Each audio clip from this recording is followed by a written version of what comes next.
Hello guys, in this video I am going to show you how to track your bag in the United Airlines application.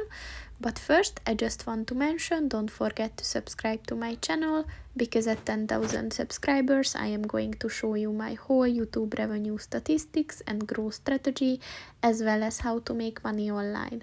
Let's jump into it. First of all, open the application on your phone and then click on the More button at the bottom of the page on the right.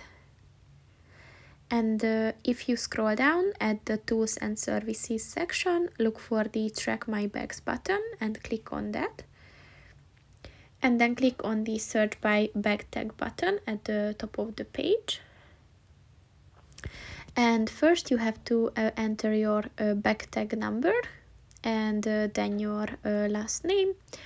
And then just click on the continue button to enable the searches. So that's pretty much it for this video, guys. See you in the next one.